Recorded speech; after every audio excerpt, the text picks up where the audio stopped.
Greetings, my human friends.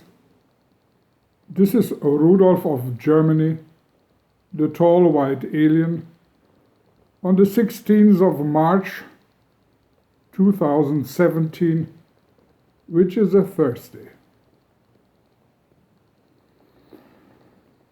Today's report wants to enlighten your mind if you happens to be a believer in God, and particularly a believer in the Christian faith, which has one of its main symbols, the illusionary figure of Jesus Christ. Why a sane person cannot love Jesus. And I want you to sit back and relax and try to take out all of the preoccupations of your mind. May you be a believer or not. As so often in life, I have been telling people over and over again to cleanse their mind to the very first thought, and this very first thought you shall forget. And when the mind is free and clear like a pure lake where you can look all the way down to the ground with no hindrance, in this pure, clean, virgin mind, I would like to address you right now, in case you are one of the many million of believers in the Catholic Church or any other Christian denomination and firmly believe in Jesus Christ and feel an inclination or even love for him. Why do you love Jesus? I tell you today that the love of Jesus is an impossibility. That even if you firmly believe all your life you love Jesus and are even willing at any moment to give your life for him, it is just simply not possible to love him. You can only love something or somebody which you know.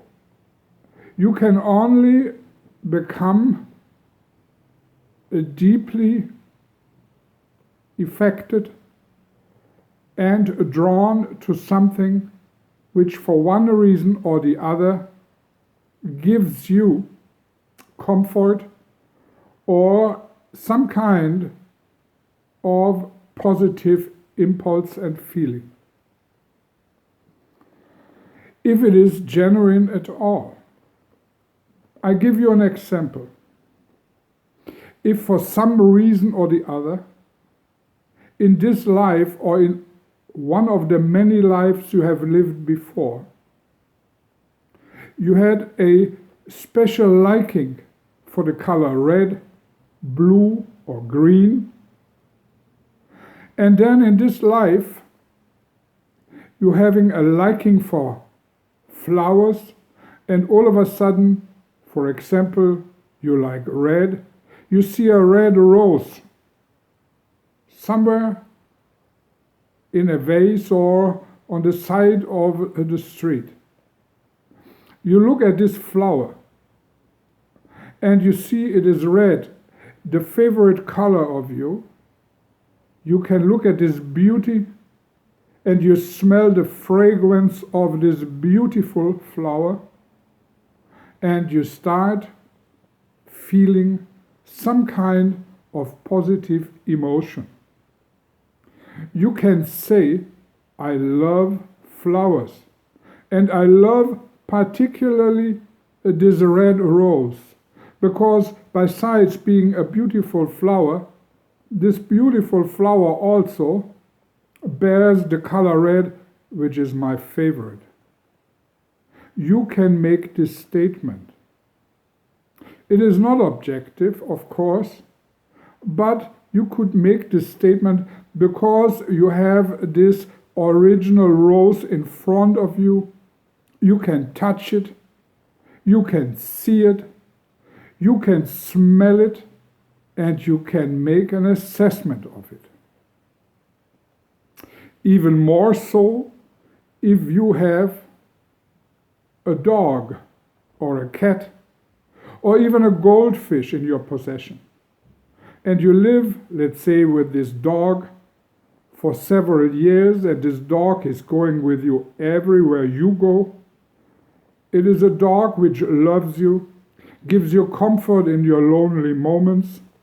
The dog is laying next to you on your sofa and warms you, and you can definitely feel the unconditioned love of this beautiful, faithful animal. Eventually, you can say, I love this dog, and this dog loves me. And over the years, I have known this dog deeper and deeper, and it's a faithful companion. I love this dog. But can you say the same about Jesus Christ? Can you say, I love Jesus Christ? Have you ever had any other contact with Jesus Christ than from your very early childhood, maybe, by being told by others, there is a God somewhere in the sky, and he had a son which is made of flesh, and he lived 2,000 years ago under us, and his name was Jesus Christ, and he was the Son of God, and he tried to be the salvation for humankind. Somebody told you about somebody else who's supposed to have or not lived 2,000 years ago, and later on, when you could read, you were reading in the Bible, in the New Testament, about a man and the stories they wrote about him hundreds of years later. And the people who wrote in the Second Testament about Jesus never even have seen him themselves. Can you love this man? A man you personally have never even seen, who is thousands of years dead, and the people who wrote about him themselves have never seen him. You have no idea how Jesus Christ looked like. You have no idea how his voice sounded. You have no idea how his armpits smelled. You have no idea if he had a smelly mouth after he ate certain foods.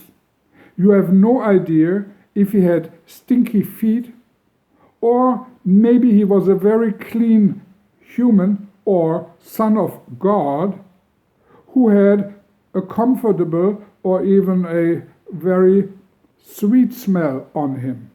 You simply don't know about it. There is nothing you know either about how he sounded, looked, and smelled.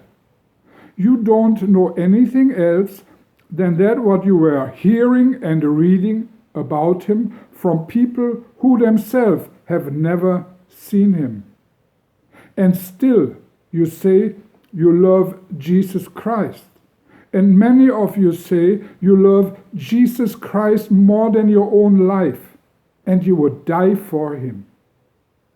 Not ever put an eye on him at all. If I would tell you this about a Mr. John Miller, which you should die for, but you have never seen him, and he lived 1812, Would you be able to love John Miller? And would you and your family be ready to die for him? Just because I say he is the Son of God?